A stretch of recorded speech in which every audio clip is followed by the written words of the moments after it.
Well, welcome to the Eat Local New York podcast. Today we're sitting down and chatting over Zoom with Frank, who is the owner of East Village Pizza down in the city. Frank, thanks so much for joining me. Thank you very much for having me. All right, so you and I were just chatting and telling me a little bit of the timeline. So why don't you tell everybody that's listening, give us like a brief rundown of sort of your story and how you came to be at East Village Pizza? Sure. 1997 is where the journey started. I got here, and of course, like all the immigrants, I don't know if everybody's like that, but I had to work. I had to find the work desperately. I knew one thing. I had to work and I had to learn English because my English was, I graduated from high school. They teach some English there, but it wasn't enough. Hmm. Like to speak, to understand, to communicate, I knew nothing. It's just like yes, no, and give me a pack of cigarettes. That's it. So I knew two things that I had to work because money, and I need to speak English because this country speaks English. So I have to speak English to live a life here. Hmm. So I started looking for a job. At the time, my brother was working at East Village Pizza when I got here in 1997. He helped a little bit, and we talked with the boss. I find the job, delivery job at East Village Pizza. That's why it's my first job. It's my first working career with East Village Pizza. Started as a delivery guy. I was doing delivery by bike, the manual bike, not electric bike, and like making boxes, cleaning around, cleaning the bathroom. Like whatever I could do because I didn't have any working experience. Also, I was student in Turkey, so I didn't have no working experience. Hmm. I had to also knew and train how to work. Hmm. So I started. I did my best. I probably worked like I think 10 hours a day, maybe a little more, maybe less. I worked for about 6 months, and after 6 months, something happened and I got fired. Everybody say it wasn't my fault. I'm still gonna say it wasn't my fault, but I got fired. It's not that the boss,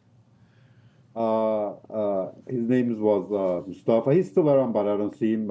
It's not that he was a bad guy. He actually was a very nice guy because he gave me a job that was amazing for me. Hmm. I wouldn't find a job.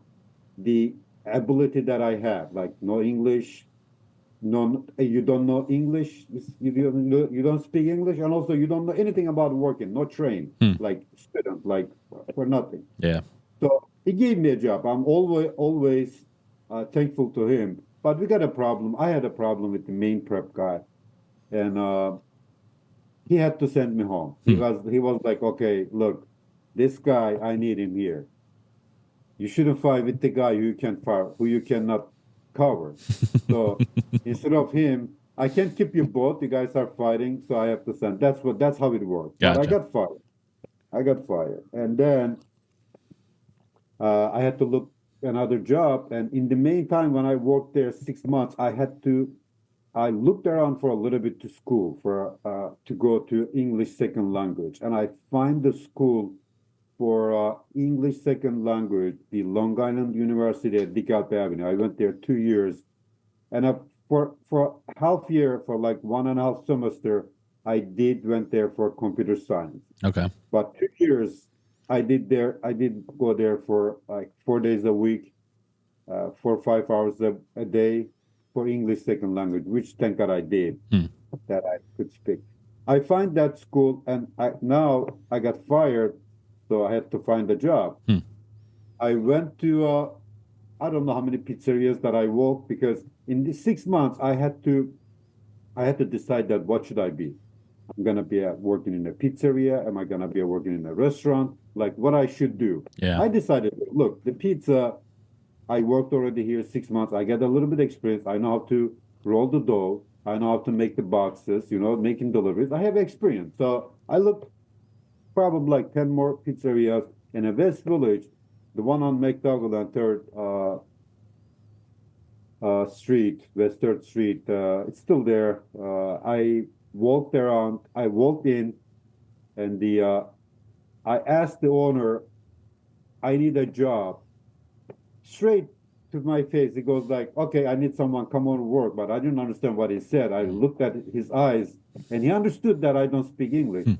He come around the counter, he hold my arm, took it back, took me back to the counter, and he said, "Okay, start working." Wow. And I learned a lot of things there, but I worked hard. I worked there 12 hours, 5 hours. I went to school 4 days, and 2 hours commute. I used to live Avenue J and Ocean Avenue. Okay. It took me like 2 hours to go and come back. Wow. So it was tough days. That's how I know Defora Pizza. Hmm. I used to live there. I used to bother Dominic all the time. I used to help him sometimes there. So and I worked there a year and a half almost, but I did learn main idea of the recipes making pizza, like Mm. what makes pizza a pizza, Yeah. what is the recipes of pizza. I was thankful that the owner, John, he actually, when you like someone, you try to teach him, it's the same thing. Like we're like I I wouldn't say son and father, but we were like that Yeah. because he sees me working really hard, then he always opened something for me like, hey, you can do this, you could do this. I learned the making of recipe there, and also I learned how to make pizza. I learned how to make dough, kneading the dough, Hmm. what dough should be, look like to make a good pizza. What's the fermentation hours for New York style pizza? If your oven is this kind, what's the fermentation you have to use? What's the Mm. hydration level you have to use for the dough? Because it makes difference. If you are using Baker's Pride, you have to have a little bit hydration level more. If you are having, let's say, some other, I would say Marshall oven, that makes a little difference. The cooking equipment it makes difference. So Hmm. I learned the main ideas of the pizza there. But I didn't stop. I always improve myself. I always like ask, hey, what should I do this if this happened? What should I do? I'm using a tomato that for to make the sauce. What happens? This guy doesn't make these tomatoes anymore. What should I do? Like I have recipes in my hand. You have to use plum tomatoes. You have to use pizza sauce to mix together, whatever. What if this guy doesn't make this tomato anymore? I tried to learn that. I asked him one day this question. He was like, I never thought. John told me like, I never thought about what if this guy doesn't make these tomatoes anymore. But Hmm. we know he knows what to use because his background was really good. Probably like 50 years he's been making pizza. He got retired and went back to Italy. So he was like, you asked good question. I don't know if it's a good question or no, but what I know is I want to learn. Hmm. I want to learn. What should I do? What can I do? So I worked there, I think like year and a half, and he sold his store and he went back to Italy. After he sold his store, I worked there, I don't know, maybe a week or so because the new guy, he got his own people. I Hmm. wouldn't mind, of course, everybody, but 1.5 year, I got really good experience. Now I'm confident that I can make pizza. I know what Hmm. pizza is. I learned English. I went to school, so I'm more confident than before. What I used to be. So uh, Hmm. I look job again while I go to school and I look for a job again. One of my friends helped me to do a driving job. It was probably temporary. I was doing delivery in Domino's Pizza, Hicksville Domino's, Long Island. I did delivery there by bike because in Long Island they don't use, we still don't use bike. Hmm. It's delivered by car. Okay. He goes like, look, you don't have a job. Come here, help us, work. You make money, and if you find something, you can go back. Because I didn't want to stay without working. I need Yeah. every penny's like works for me. I need to save money. Hmm. I need to pay for the school, this, that, things. So I worked there for a year and a half. First 3 months I did drive. Uh, and then one day there was a lot of snow in Long Island, and then I broke my transmission. Then I had to work inside. Since that day, they didn't let me go out because they was like, "You make good pizza, you're gonna be here." In about 3 months, in about 6 months from the starting, I became a manager there. They Hmm. made me a manager for a year and a little bit. I managed the place. What I learned there, I learned how to manage a place. I learned what paperwork. It's very important. Like the paperwork is the very like important things for a pizzeria. Nobody noticed when you start, but after you started, you feel like you jumped in a cold water of cold swimming pool. Like you don't want to be in a cold swimming pool. Like you jump, you think it's hot, but it's cold. Yeah. So that's the shock part of the most people who are running pizzeria and they don't realize the paperwork. So I learned the paperwork. What I learned how to sell pizza. Hmm. So far there, Hmm. I learned how to make good pizza in about 3 years since after coming to United States. I learned how to make good pizza, but what I was missing is how am I gonna sell it? How am I gonna reach the people that tell them, hey, look, guys, I make good pizza. Like, hey, come on over. How am I gonna make that? I learned that from Domino's. They probably make the best marketing Hmm. ever in the world to sell the worst pizza more all around the world. They do best marketing. I mean, they're really good at it. So they don't make good pizza. You can cut this off. I don't want to be Yeah. rude, Yeah. I hear you. but they make good marketing Yeah. because their dough is like frozen. Yeah. Like cheese is frozen. So but we respect pizza. I So have a just I have a friend up here in Syracuse who owns a sports bar and pub, and he's been on the podcast. And his thing is he doesn't want to be the best restaurant; he wants to be your favorite restaurant. You know, exactly, and it's it exactly. you know it anybody can claim to be the best. Everybody has different taste and preferences, but if he can be the neighborhood favorite, then he's fine. That's definitely it is. It's my philosophy also. I never said I make the best pizza. Hmm. I make good, simple pizza, and I want to make people happy when they have it. He's so right on the spot. I'm sure he's successful, and Yeah, he knew he's gonna be successful for sure. yeah. That's what it is. So you come over in '97. You know, you spend the time at East Village Pizza. Then you leave. You're at Domino's. You learn the language. You're learning pizza business a little bit more. And then you're back at East Village Pizza. So how does that come about that you go from Domino's to then back at East Village Pizza and becoming the owner? Especially in Domino's, I work hard Hmm. to make money, to save money. I did save money. I used to live in a one bedroom apartment, basement apartment. We used to live like six friends, Hmm. six good friends. We used to live like 333 in a hallway. I need to save money. I'm not gonna be lying. I need Yeah. to save money. I'm an immigrant. I came here for a reason. I came here to have a better life. I came here to live a life. So to start a life, you have to pay. Hmm. You have to pay something. You have to do something to get a better life. You could just send, I could just sit there and wait for a better life. No, I have to sacrifice some times or some things from me to get a better life. And I did Hmm. work hard. So I saved some money. And when I heard that East Village Pizza was on sale, because in the meantime, I still go there. I had any problem with the owner. He was a very nice guy. Hmm. If I see him, I still hug him. Like it's my first job that he offered me was it's so valuable for me. So in the meantime, I still go back. My brother was there, and I heard that it was on sale. And I pushed my brother, let's do it. Let's Hmm. do it. Let's have it. My brother was so scared. He's still scared. But I have courage in one thing. Like I had a chance to buy it, and I had some saved money here.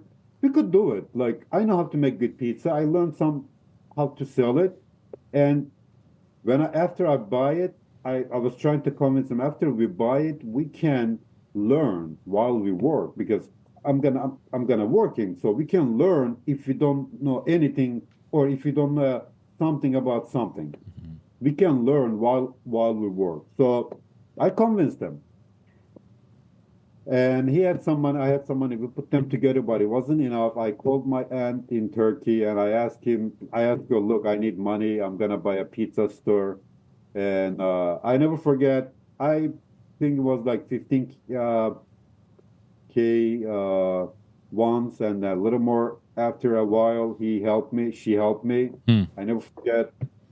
So that's how we started to buy English pizza. Wow. After we buy it, we still owe some money, Hmm. but we worked and we paid. I worked and I paid. Hmm. I learned I learned this. If you don't sacrifice yourself, or if you don't really want something, it's not happening. Yeah. If you want something you really like, it has to go in your dreams. It has to be in your mind, in your life every single time, Hmm. every single second. Hmm.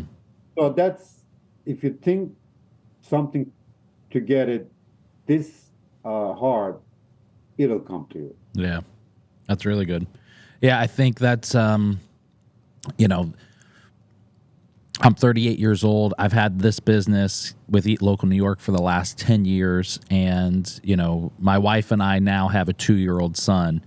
And, Absolutely. when I think about, thank you, when I think about like the hours that I put in, I mean, I work, I mean, you're no stranger to working long, hard hours, but, I'm up at 6, I'm at work at 7, and I'm home at 5, and then when they go to bed at 7:30, I'm back to work until midnight, but Right. you have to have that sort of drive and dedication. And it takes sometimes that takes a while for that drive and long hours and dedication to pay off, and sometimes it happens quicker for some and it takes longer for others.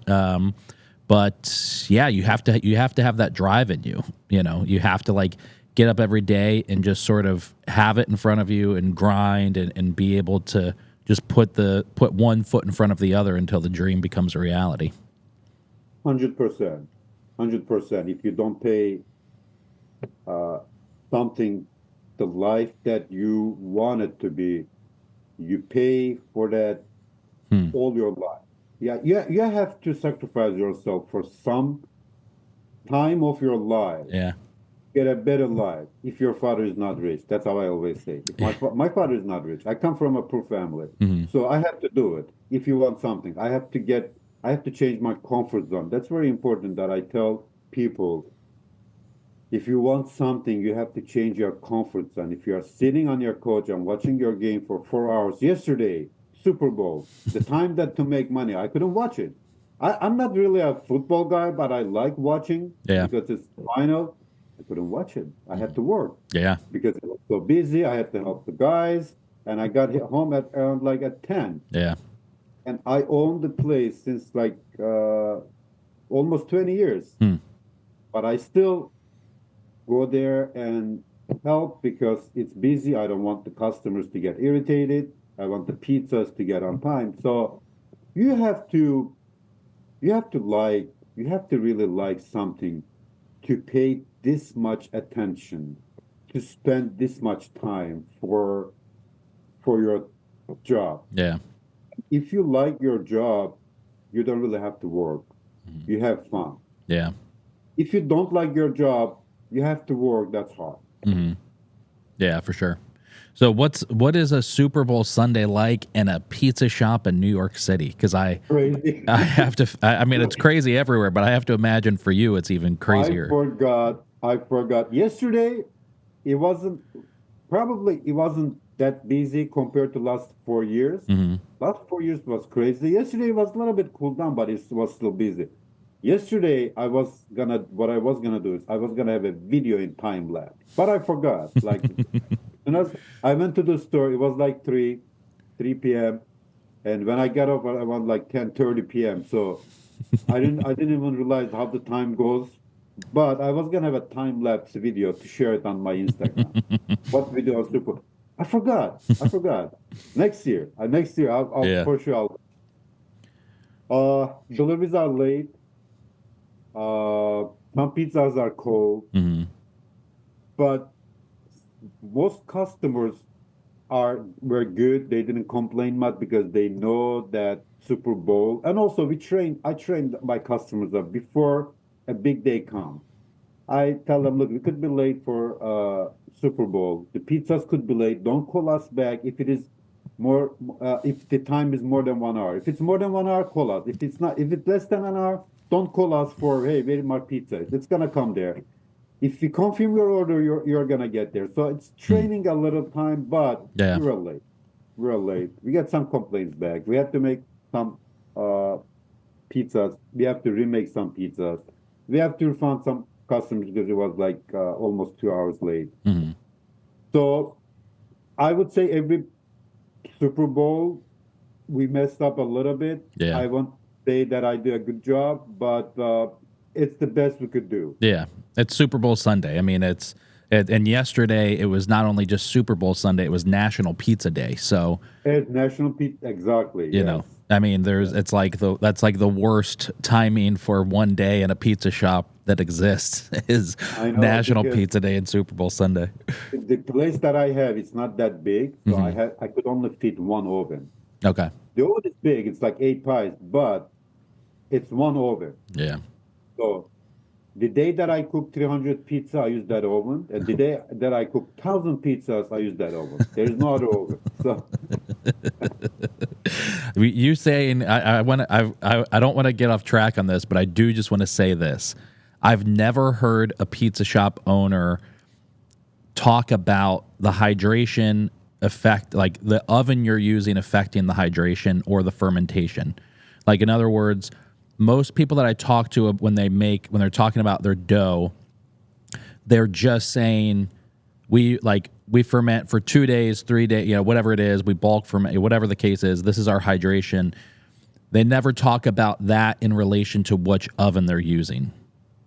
So I just wanted to point that out. I thought that was incredible because sure. now that has my head spinning on even me making pizza at home and the dough that I use. For me, it's like, oh, I use this hydration. I ferment for 3 days, but I never take into account, is that the best thing for my oven?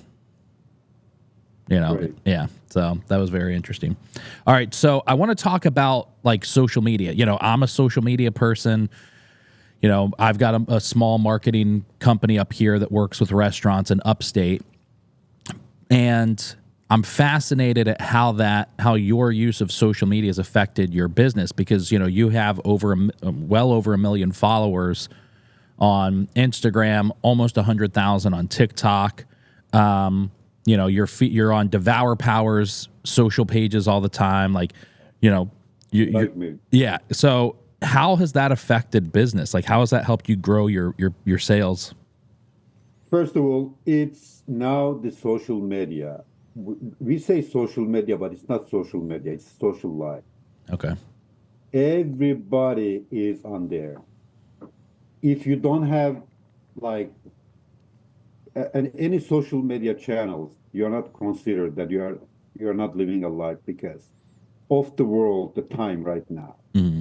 Is it good or bad? I don't know. But what I know is if people are using a platform that you should be there because why I make pizza to sell it Hmm. and where the people are there. So that's how I started. But I started with Facebook. There was no Instagram. Yeah. The Facebook, when I start posting pizza pictures, I was getting left from friends like, "Hey, what are you doing? This is Facebook. That's your personal page. You should add your pictures there, not like not pizza pictures." I was like, "You guys see me all the time. You don't need my pictures. You see me all the time. You come to pizzeria, you come here, you see me all the time. You don't. Hey, the daily pizza that I took, at least you see what I made today. Hmm. At the beginning, I used to make daily specials. I don't make daily special right now because it's so hard to train the people. Yeah.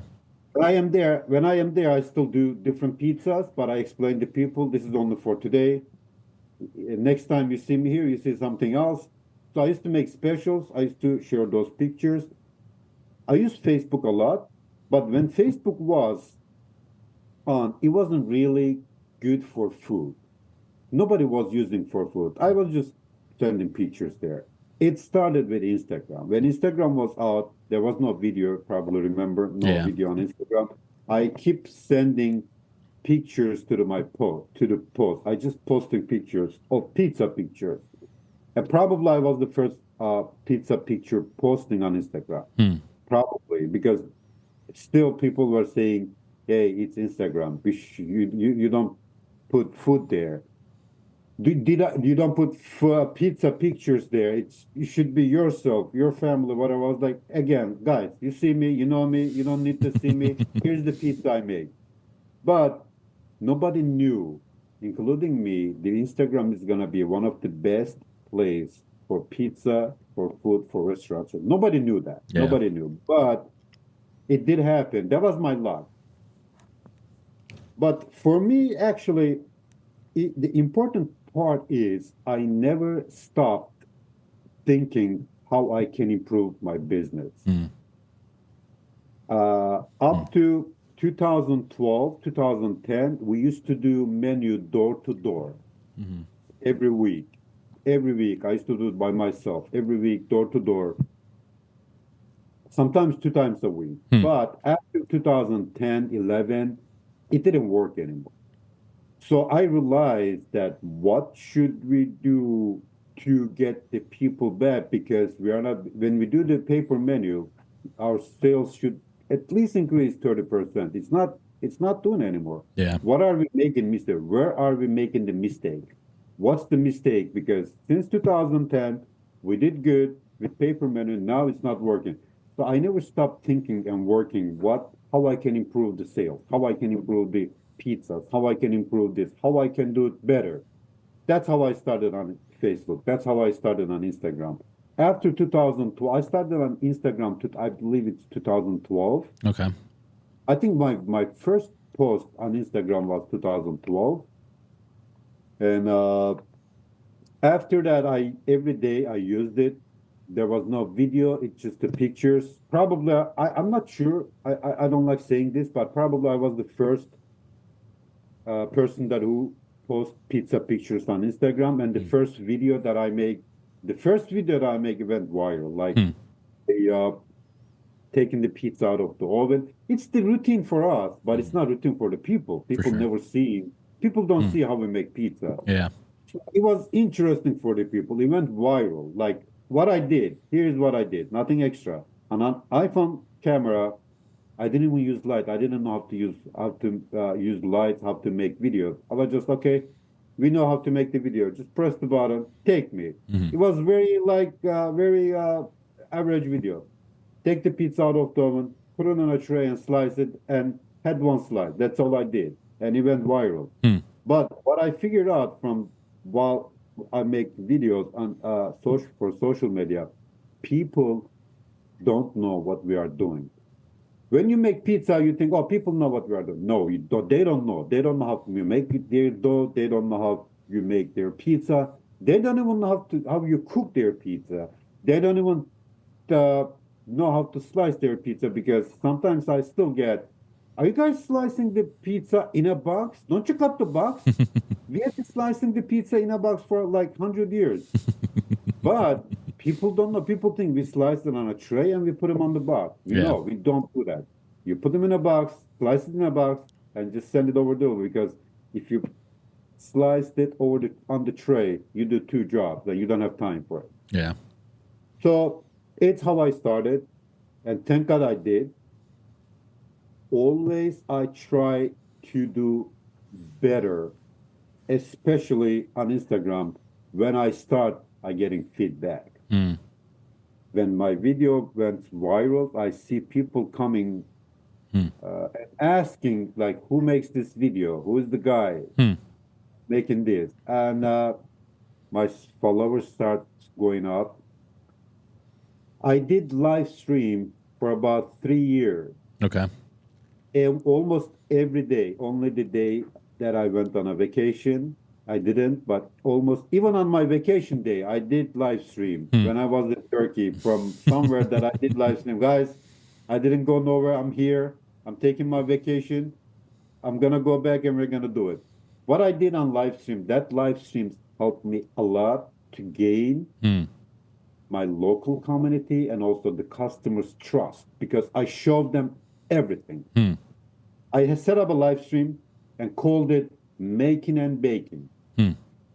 Every day 1 hour, because live stream was 1 hour. That when it comes out, it was 1 hour Yeah. straight. After 1 hour, you have to start it over again. I set up a camera, two cameras, two iPhones, two lights on the actual pizza make line in the store. Yeah. And I made pizza, actual pizza, like customer order, and I make it for customers. Order comes in from online, whatever, I make it there. So I showed people how I make it for 3 years.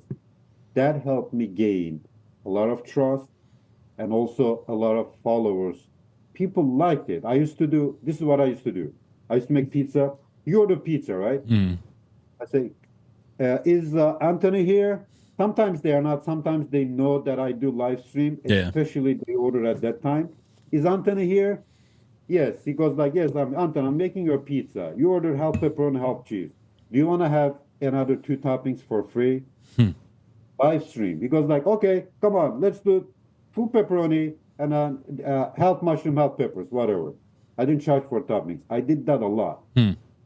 People liked it. It was fun. Yeah.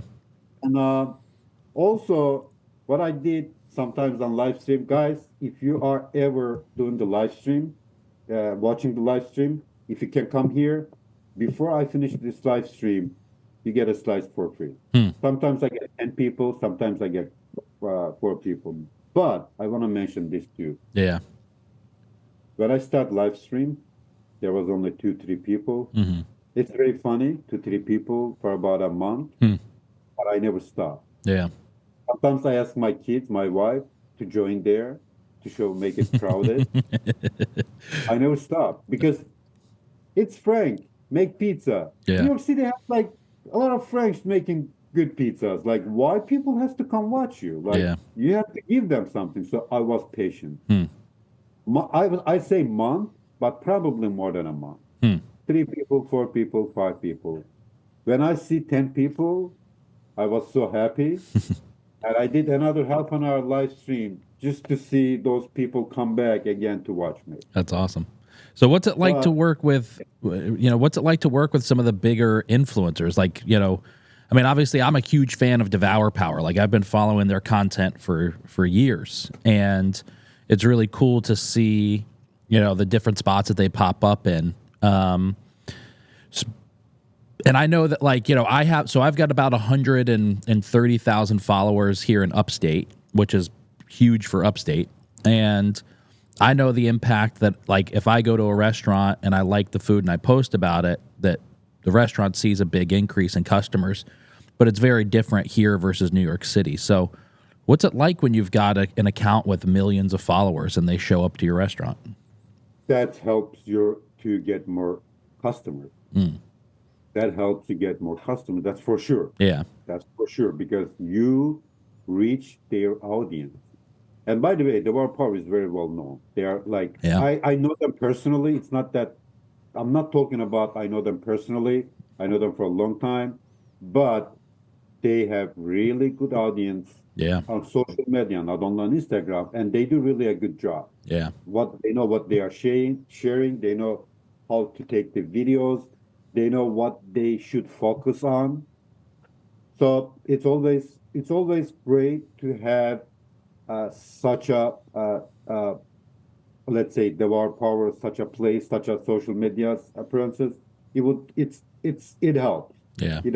I still need them. Like when they call me, hey Frank, we wanna come over. I was like, come on guys. Like it's not that I have this much followers, I don't need them. No. Yeah.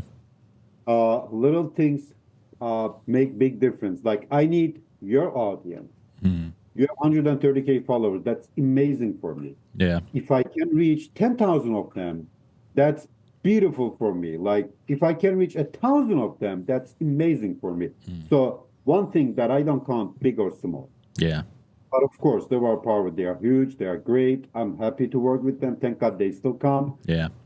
But if you're on social media, you don't count big or small. If it is 10,000, you go for 10,000 because you don't know who is in that 10,000. Yeah. Maybe 3,000 of them, they will like pizza. a thousand of them, they will like your pizza and they will be your regular. So you don't know who you are reaching for. You have to reach as a potential customer. Yeah, for sure. That's awesome. Well, Frank, I can't thank you enough for taking time out of your day to sit down and chat with me. It was a pleasure getting to talk with you as long as I have and get to know a little bit about you and the story here. Um, is there anything exciting coming up that you want to tell people that, or anybody who's watching? Then anything you I guys got doing? I really I would like to thank you. It was great talking to you, and I would like to thank you for inviting. It was great talking to you. I always spend time in my kitchen, and I always work on something. Hmm. Sometimes it comes out good, sometimes it comes out bad, but maybe soon, I may do something a little bit crazier side, other than double stack. You know that we have double stack, cheesy garlic double stack pizza, Yeah. cheesy garlic. Those are very popular. But I am trying to do something if I can make up. I'm not gonna name it right now. Hmm. Maybe it's gonna be good. Maybe it's not. It's gonna be bad. I don't know. Maybe I'm not gonna put it in the menu. But I spend time in my kitchen, and that's my slogan is I play with my dough. That's awesome. So if you play with your dough, always comes up something because double stack pizza. It wasn't like one day I get up, I woke up in the morning and I had a dream. I'm gonna make a double stack pizza. No, there's a year and a half behind it. Huh. I worked, I did something. I tried this, I tried that. I was trying to cook it. It's so hard to cook double layer in the same Yeah. oven. So you have to cook inside, you have to cook outside. How should I make the dough? What should I make? It took me a year and a half. It's not like one day I wake up, Hmm. make the double stack pizza. So still, I spend time in my kitchen. I play with my dough. Let's see. That's awesome. Yeah, that's great advice. Well, thank you, sir. I appreciate the time. And we've got a content creator that lives down in New York City, and I just hired him. He's been going around making some New York City content for me. But hopefully, I'll be down there in the next couple months after the winter time, and when I get down I there, would like to host. I would like to make a pizza for you, or I would like to make you make your own pizza. yeah, that'd be great. That'd be a Yeah. lot of fun. Awesome. And your content creator could come. Like I think we were talking about tomorrow if he's available. Oh, okay, gotcha. They were setting a time. So I said, okay, I would love to do it. If he can come tomorrow from 1 to 4, whatever, we Okay, can. I want him to be behind the counter okay. while pizza, so he can take some from scratch. Yeah, awesome. Okay, cool. Yeah, yes, he will. And I'll text Ryan today, and then I'll email the person. I forget her name. But yeah, we'll set it up. Awesome. Thank you, Frank. I appreciate it.